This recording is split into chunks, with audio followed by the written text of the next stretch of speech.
जय मिथिला जय मैथिली केहन छी अहाँ सब। अहाँ सब गोटा के विश्वकर्मा पूजा के हार्दिक शुभकामना।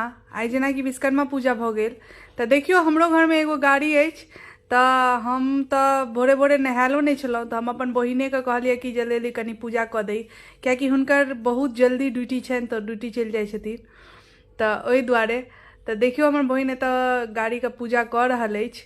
एगो गाड़ी अछि तो पूजा तो करबाक चाहिए विश्वकर्मा पूजा। ओना घरों में हर चीज के लोग करैया लेकिन भोरे भोरे एखन हम नहीं नहायल छलौं तो सिर्फ ओ गाड़ी के पूजा क देलक।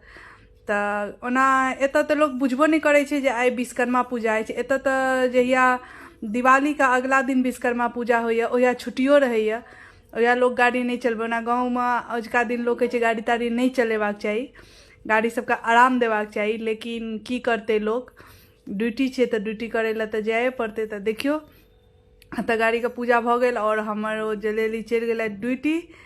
तऽ अहाँ सब गोटा के एक बेर फेर से विश्वकर्मा पूजा के बहुत बहुत शुभकामना।